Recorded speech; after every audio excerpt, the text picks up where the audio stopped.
Hai, Assalamualaikum. Anda sedang menonton Sekilas Fakta 4 April 2023 bersama saya Pia Enadia.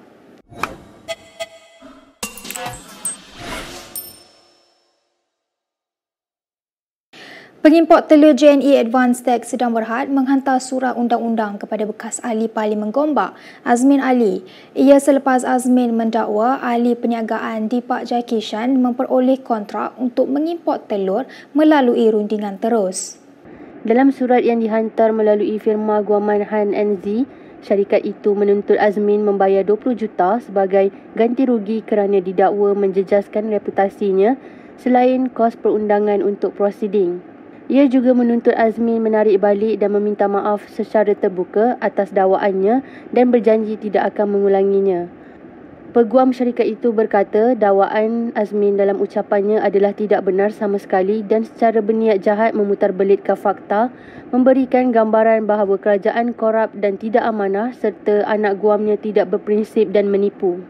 Dalam surat itu juga memberi tempoh 7 hari untuk Azmin menjawab dan prosiding undang-undang akan terus dijalankan jika tiada sebarang jawapan yang diterima. Syarikat itu menyasarkan ucapan Azmin di Kuala Lumpur pada 11 Mac di mana Azmin mendakwa Deepak telah memperoleh kontrak untuk mengimport telur melalui rundingan terus. Kerajaan telah meluluskan import telur dari India sehingga Jun untuk menangani kekurangan telur ayam di pasaran tempatan. 2 hari selepas Azmin berucap, JNE Advantage menafi memperoleh kontrak melalui rundingan terus dan mengancam untuk menyaman jika Azmin tidak membuat kenyataan pembetulan dalam masa 72 jam.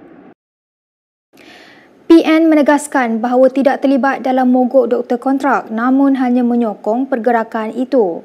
Ahli Jawatan Kuasa Kesihatan Gabungan itu, Dr. Aiman Alias berkata, PN menyokong hak semua doktor kontrak diberi jawatan tetap, kenaikan gaji pokok dan kadar on-call serta penyelesaian kepada kekurangan kaki tangan. Aiman berkata demikian kepada Malaysia Kini ketika ditanya sama ada PN terlibat dalam mogok itu ataupun tidak.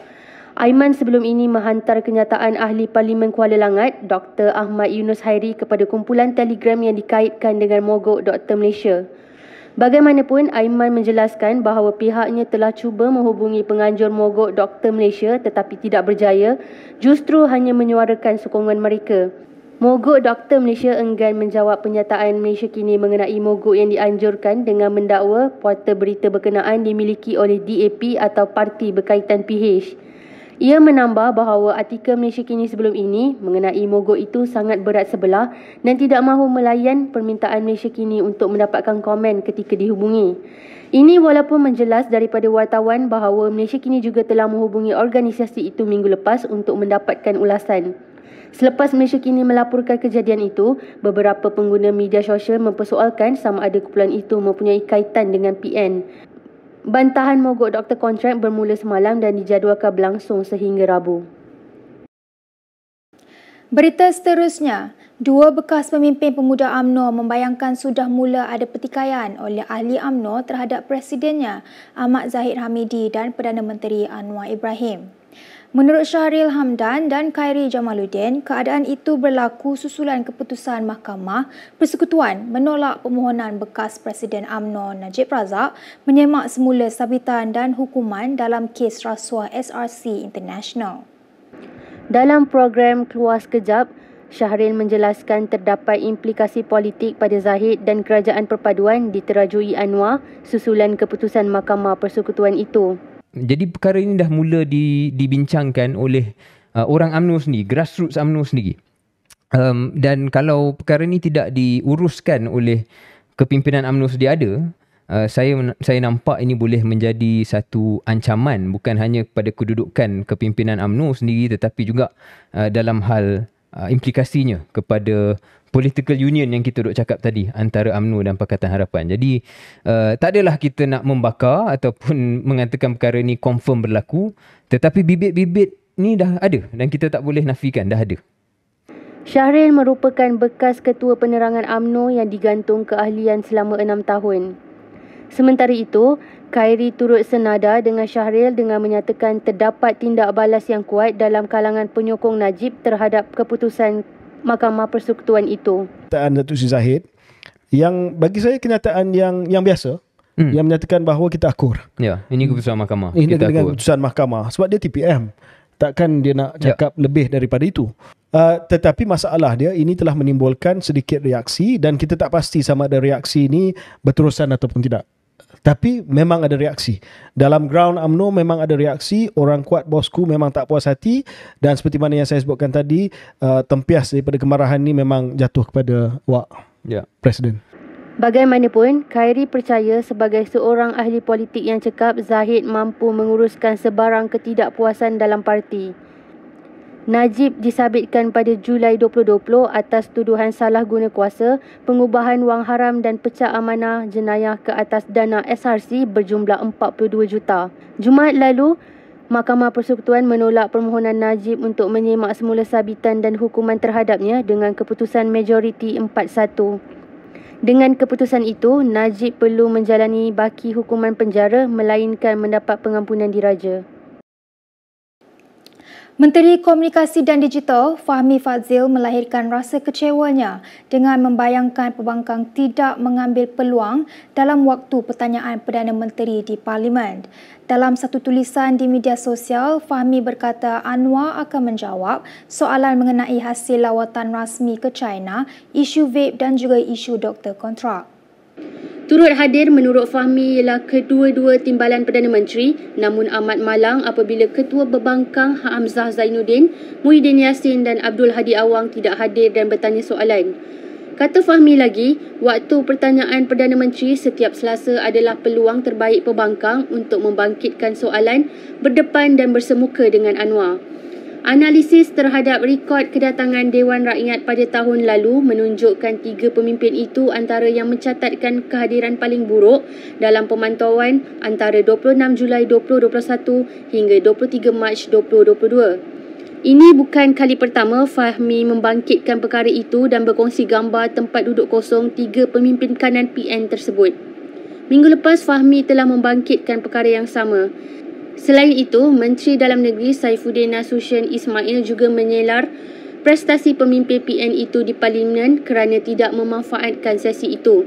Saifuddin yang juga Setiausaha Agung PKR mendakwa perkara itu menggambarkan mereka cuma berlagak menjadi hero di luar Parlimen tetapi tidak sanggup bertarung sebagai anak jantan.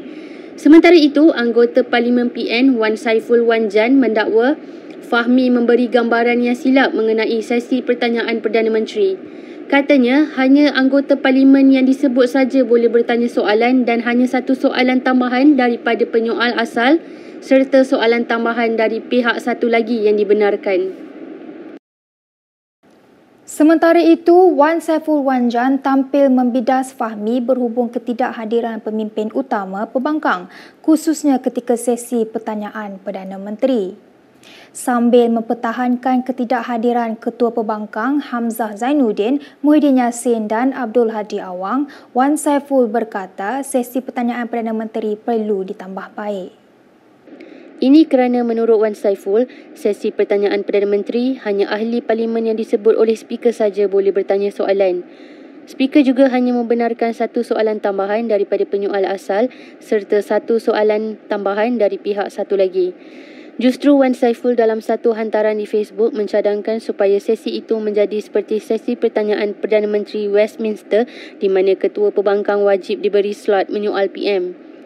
Dalam pada itu, Wan Saiful menyifatkan Fahmi telah memberi gambaran salah berhubung ketiadaan tiga pemimpin pembangkang itu di Dewan Rakyat hari ini. Selain mendakwa Perdana Menteri pada sesi itu juga turut mengelak menjawab soalan yang dikemukakan, tambahan pula menurut Wan Saiful, Perdana Menteri banyak memberi jawapan melerit-lerit tanpa fakta tuntas dan ayat cacamarba. Wan Saiful turut menyeru supaya memberi perhatian terhadap kualiti jawapan dari Perdana Menteri yang disifatkan rendah. Dalam perkembangan yang lain, Anwar mengulangi kesediaannya memberi jumlah peruntukan yang sama kepada ahli Parlimen pembangkang seperti diterima Wakil Rakyat Blok Kerajaan. Bagaimanapun, pengerusi PH itu berkata ia perlu dimulakan dengan proses rundingan membabitkan kedua-dua pihak bagi menentukan parameter yang diluluskan.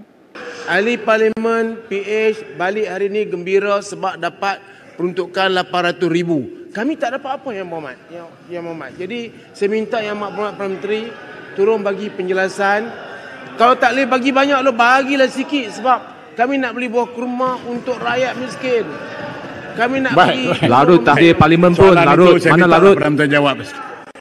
Layak Arau dan Perdana Menteri silakan. Ini layanan khusus kepada Arau. Yang betul, saya telah sebut di sini, kelulusan telah diputuskan. Cuma TPM Putrajaya mengetuai pasukan dan minta supaya pihak pembangkang mengadakan rundingan tentang parameter yang diluluskan. Apa yang masalah dia? Dan kalau mereka tidak bersedia, mereka tak tangguh. Saya dah bagi tahu kepada Kubang Krian pun begitu.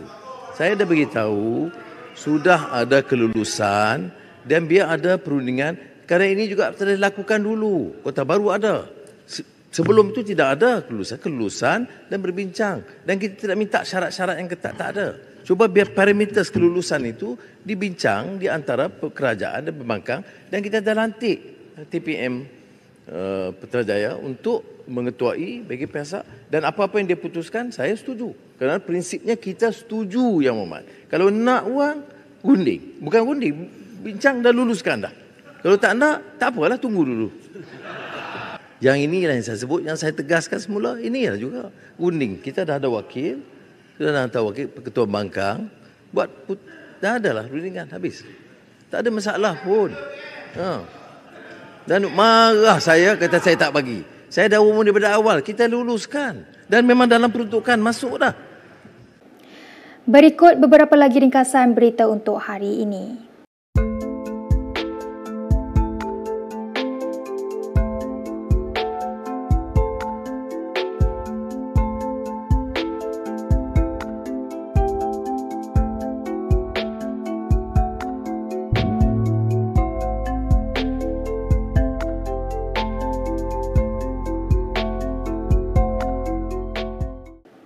Sekian sahaja daripada saya, Pia Nadia, untuk Sekilas Fakta. Untuk lebih banyak berita, anda boleh melayari kinitv.com. Anda juga boleh mengikuti kami di Instagram, Twitter, YouTube dan Facebook. Salam hormat dan jumpa lagi.